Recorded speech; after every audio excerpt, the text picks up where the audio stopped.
নমস্কার বন্ধুরা, নুসা পেনিদার হারবার এরিয়াতে বসে আছি। মারুতি কোম্পানির ফার্স্ট বোটে চেপে আজ এখান থেকে যাব বালি। এখন বাজে 11:30। 12:30টার সময় ওদের এই জেটি থেকে বোটটি ছাড়বে। ওয়েটিং এরিয়াতে বসে আছি। কী কী ফেসিলিটি এখানে দিয়েছে দেখুন। দোলনা, গাছের তলায় বসার ব্যবস্থা, ভেতরে শেডের তলায় বসার ব্যবস্থা, ফ্রি ওয়াইফাই। 11:15টার সময় ওদের এই কাউন্টার থেকে টিকিট কাটলাম। 175K পার পার্সন নিয়েছে। এখানে 3টে আইল্যান্ড পাশাপাশি রয়েছে। প্রথমে নুসা পেনিদা, মাঝখানের উঁচু অংশটি নুসা চেনিগান আইল্যান্ড এবং তার সামনের লম্বা আইল্যান্ডটি নুসা লেম্বনগান আইল্যান্ড। এই আইল্যান্ডগুলোতে যেসব ফাস্টবোট চলাচল করে তার মধ্যে একাজায়া সবচেয়ে বড়। ওই যে দেখুন একাজায়া আসছে। আমরা একাজায়াতে চেপেই গিরিটি থেকে লেম্বনগানে এসেছিলাম। বালিতে বেশ কয়েকটা পোর্ট রয়েছে যার মধ্যে সানুর এবং পাদাং বে পপুলার। গিলিটি যাওয়ার বোটগুলো সাধারণত পাদাং বে থেকে ছাড়ে আর সানুর থেকে নুসা পেনিদার।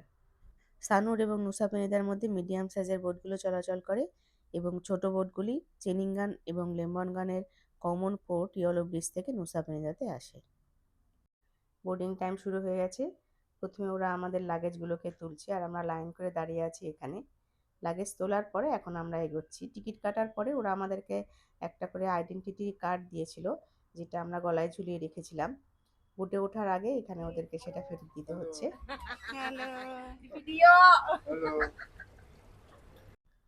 দুজন স্টাফ বোটে ওঠার সময় সবাইকে হাত ধরে বোটে তুলছে। বোটের ভেতরটা এরকম। এসি নেই, ফ্যান রয়েছে, সবাইকে একটা করে লাইফ জ্যাকেট দিয়েছে। 10 মিনিট লেট করে 12:40-এ বোটটি ছাড়লো। নুসা পেনিদাকে পাশ কাটিয়ে বেরিয়ে যাচ্ছি। আমাদের এক পাশে রয়েছে নুসা পেনিদা এবং অন্য পাশে রয়েছে নুসা চেনিঙ্গান আইল্যান্ড। আমরা এর আগে লেম্বনগান আইল্যান্ডে ছিলাম। লেম্বনগান এবং চেনিঙ্গান ইয়েলো ব্রিজ দ্বারা কানেক্টেড। সেই ব্রিজের তলাতেই রয়েছে পোর্ট। সেই পোর্ট থেকে ছোট বোটে করে এইভাবেই আমরা পেনিদা আইল্যান্ডে এসেছি। যত এগোচ্ছি ঢেউয়ের সাইজও তত বড় হচ্ছে এবং বোটও ক্রমশ দুলছে। লাইফ জ্যাকেট কেন দিয়েছে সেটা এখন ফিল করতে পারছি। গিলিটি যাওয়া আসার সময় কিন্তু এরকম কোনো লাইফ জ্যাকেট দেয়নি এবং এতটা দুলনীয় হয়নি, এত ভয়ও লাগেনি। এখন একদম উন্মুক্ত সমুদ্র দিয়ে যাচ্ছে, কোথাও কোনো ডাঙা দেখা যাচ্ছে না। এমন ঢেউয়ের তোড় যে সামনে যে ফাঁকা জায়গাটা ছিল সেখান দিয়েও জল ঢুকছিল, বন্ধ করে দিল সেজন্য। 1:25-এ সানুর পোর্টে এসে পৌঁছলাম। 45 মিনিট মোটে লাগলো, অথচ মনে হলো যেন যুদ্ধ জয় করে ফিরলাম। এখানে নামার ব্যবস্থাটা বেশ ভালোই। এই যে ছানাপোনা, এদিক। আমি ও আমার হাজব্যান্ড 2 মেয়েকে নিয়ে বালিসহ 4টি আইল্যান্ড ঘুরছি। ট্রাভেল এজেন্টের সাথে না এলে কিংবা কোনো এজেন্সির মাধ্যমে না এলে কত কম খরচে হয় ভাবতেও পারবেন না। ট্যুর প্ল্যান, হোটেল বুকিং সব নিজেরাই করেছিলাম। স্মুথলি এবং কনফিডেন্টলি বেড়ালাম কদিন। ট্রাভেল এজেন্টের সাথে এলে এত জায়গা সাধারণত দেখায় না। এখান থেকে বেরিয়ে আমরা যাব কুটা, ওখানে আমাদের হোটেল বুকিং রয়েছে। ওখানে 2 নাইট স্টে করব, তারপরে ফিরে যাব কলকাতা। সামনেই পোর্টের ওয়েটিং এরিয়া। এখানে দুটো গেট রয়েছে, এন্ট্রি এবং এক্সিট। যারা নুসা পেরিয়াতে এখন যাচ্ছে তারা সিঁড়ি দিয়ে নামছে আর আমরা নিচের গেটটা দিয়ে ঢুকছি। খেয়াল করেছেন নিশ্চয়ই এই বিল্ডিংয়ের দুপাশে দুরকম স্কাল্পচার এবং উপরে একটা ঈগলের স্ট্যাচু রয়েছে। এবারে পিছনের দিকে দেখাচ্ছি পুরো পোর্ট এরিয়াটা। দেখুন কি সুন্দর। ওয়েটিং এরিয়ার ভেতরটা এরকম। আমরা এখান থেকে বেরিয়ে গ্র্যাব বা গোজেক অ্যাপের মাধ্যমে গাড়ি বুক করব, কিন্তু এখানে ট্যাক্সি মাফিয়াদের ভালোই দৌরাত্ম্য রয়েছে। ওরা গ্র্যাব গোজেকের গাড়িকে পোর্টের আশেপাশে ঢুকতেই দেয় না, কনভিন্স করে ওদের গাড়িতেই যেতে হবে এবং যথারীতি ওদের ভাড়াটাও একটু বেশি। তাই আমরা ঠিক করলাম খানিকটা এগিয়ে গিয়ে গাড়ি বুক করব। বেরোনোর পর লেফট সাইড ধরে কিছুটা এগোলে পরে মেইন রোড। তবে গাড়িতে ওঠার আগে আমরা একটা মার্টের সামনে দাঁড়ালাম। এখান থেকে কিছু খাবার কিনবো আমরা। বেশ খিদে পেয়েছে আমাদের। সামনেই মেইন রোড। বালির রাস্তায় প্রচুর ট্রাফিক জ্যাম থাকে, তাই খাবার কেনাটা খুব দরকার।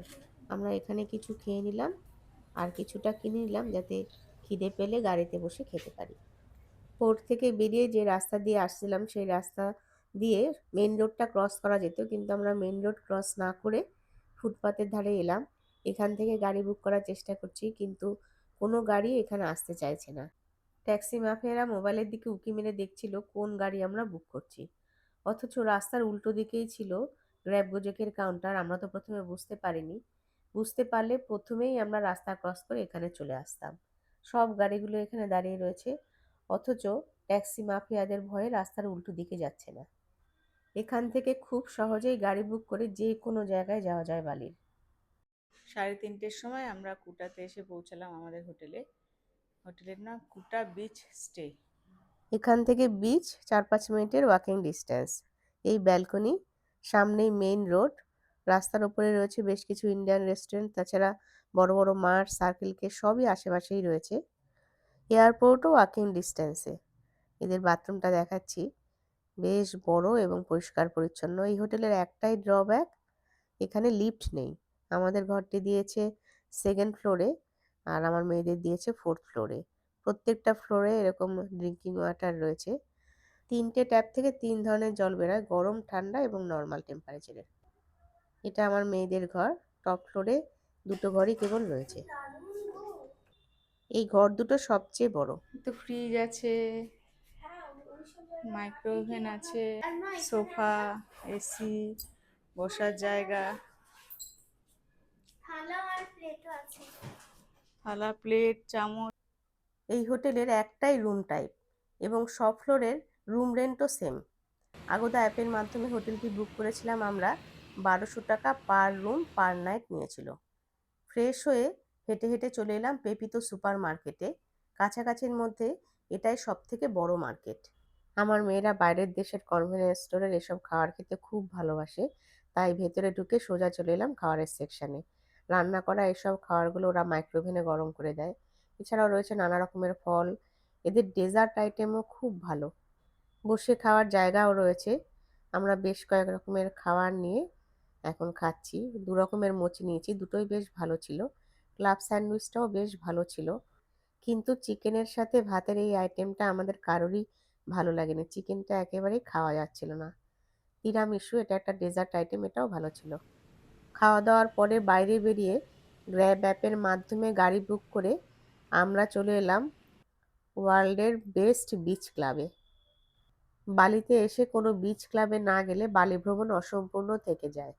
বেশিরভাগ বিচ ক্লাবেই এন্ট্রি ফি লাগে, নইলে ভেতরে ঢুকে কোনো না কোনো খাবার খেতে হয়। কিন্তু ফিঞ্চ বিচ ক্লাবে এসব কোনো নিয়ম নেই। এখানে ভেতরে ঢোকার সময় আমরা একটু সমস্যায় পড়েছিলাম। এই বিচ ক্লাবে 16 ইয়ার্সের নিচের বাচ্চারা অ্যালাউড নয়।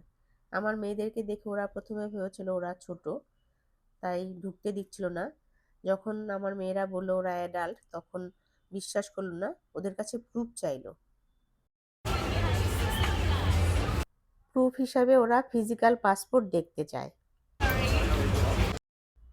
আমার মেয়েরা প্রথমে মোবাইলে পাসপোর্ট দেখিয়েছিল, কিন্তু সরি বলে ফেরত পাঠিয়ে দিচ্ছিল। তারপরে ফিজিক্যাল পাসপোর্ট দেখানো হলো এবং ঢুকতে দিল। ঢোকার আগে সিকিউরিটি চেক করে ওরা। সেলফি স্টিক, বাইরের খাবার অ্যালাউড নয়। ভেতরের পরিবেশটা এরকম, পাশেই সমুদ্র। সানসেট দেখার কথা ছিল আমাদের এখান থেকে, কিন্তু এমন ট্রাফিক জ্যাম হলো রাস্তায়, এখানে পৌঁছতে পৌঁছতে সন্ধে হয়ে গেল। এখানকার লাউড মিউজিক, আলো ঝলমলে পরিবেশ, সুইমিং পুল, ভালোই লাগছিল। তার উপরে এদের নৃত্য, সব মিলিয়ে উদ্দাম পরিবেশ। তবে খুব একটা কমফোর্টেবল ফিল করছিলাম না আমরা এখানে মেয়েদেরকে নিয়ে। বেশ কিছু রেস্টুরেন্ট রয়েছে এখানে, নানা দেশের খাবার পাওয়া যায়। ইন্ডিয়ান রেস্টুরেন্টও রয়েছে, তবে বেশ এক্সপেন্সিভ। খুব বেশিক্ষণ ভেতরে থাকিনি। বালির বিচ ক্লাব কিরম দেখতে হয় সেটা দেখাই ছিল আমাদের উদ্দেশ্য। সেই উদ্দেশ্য পূরণ হয়েছে। এখন বেরিয়ে আমরা একই রকমভাবে গাড়ি বুক করছি হোটেলে ফেরার জন্য। ফিরে এসে হোটেলের কাছাকাছি লোকাল একটা রেস্টুরেন্টে ডিনার করার জন্য এলাম। নাম ওয়ারং পুত্রা ফানাতাওলা। রিজনেবল প্রাইসে খুব ভালো খাবার পাওয়া যায় এখানে। আজ এ পর্যন্তই, সঙ্গে থাকুন আপনারা। নমস্কার।